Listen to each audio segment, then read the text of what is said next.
Struggling to get the most out of Amazon Subscribe and Save offers for your brand? You're not alone. In this video, I'm going to give you tips and tricks you need to take full advantage of this amazing program and unlock its full sales potential.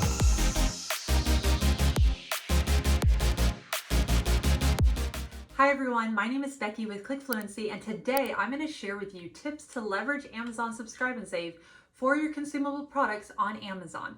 It's really an incredible way to increase your average order value and project future sales. But understanding how it works and get those powerful insights and growth for your brand might feel a little elusive. So that's why I'm going to show you what you need to know to take full advantage of the program and to make sure that you're leveraging this program to benefit your brand and the consumers the most. So let's first talk about what is Amazon Subscribe and Save. It is a subscription service that's offered by Amazon that allows customers to receive those reoccurring deliveries of certain products on a regular basis. Now, there are subscription options that customers can choose, and that's based on the frequency that they need, so monthly or bi-monthly or quarterly, and this will fit their needs and how much they actually use the product. And here's a quick tip. Act like a consumer that's going to one of your listings right now, and if you already have Subscribe and Save, you can actually see what most customers choose by what is displayed on the initial option for the subscription frequency. And unfortunately, at this time, you aren't allowed to change that since Amazon does look at what most customers are choosing. Advantages. So this is going to help increase your average order value, as I explain more in some of the tips that I'm going to share later. So the Subscribe and Save really helps customers not to have to rethink about the purchase.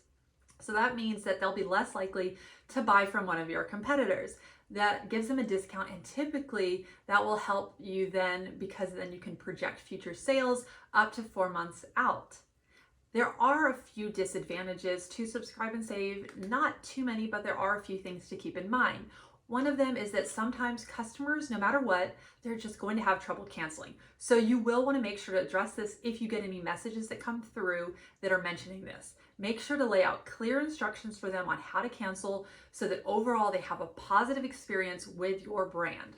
Now, also, if you're not able to keep up with FBA inventory levels, this could hurt your ability to be able to offer an eligibility for the Subscribe and Save, so keep that in mind as well. Now let me share with you some tips of how to best use Subscribe and Save for your brand. First, make sure to select the right products. You're going to choose products that are consumable and frequently used, as those are more likely to obviously attract subscribers. Products that customers will need to replenish regularly. Think about household essentials, personal care items. Those usually are going to do the best, and those are most likely going to even be eligible for the program, since not all products are. This is going to help you, since then you can look at the data to see projected future sales, and it's going to help the customer because they're going to get a good deal, which is going to bring me to my second tip. Second is competitive pricing. You will want to offer a discounted price for products enrolled in Subscribe and Save in that program. Subscribers are more likely to commit to that reoccurring purchase if they feel like they're getting a good deal. Those 0% offers, they could be a good starting point, but from our experience in managing millions in Amazon sales over the last 7+ years, we found that 5 to 15% discount does work much better.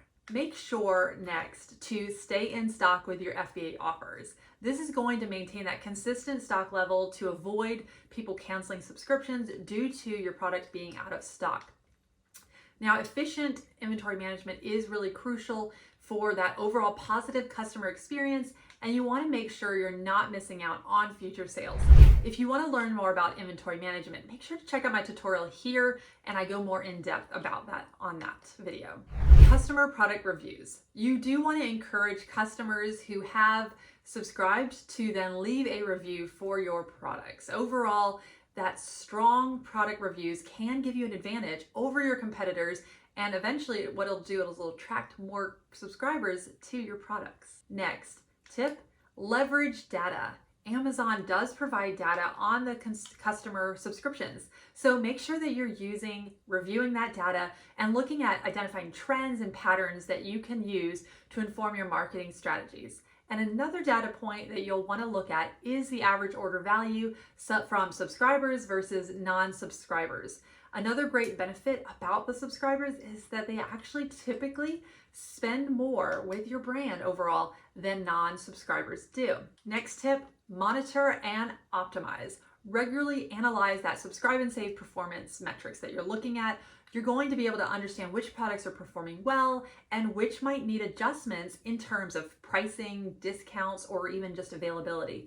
This is where you're going to want to look at, has anything run out of stock? Do I need to test increasing that discount, and more? So I hope that this was helpful. Make sure to watch my videos over here where you can learn more about growing your brand on the Amazon Sales Channel platform.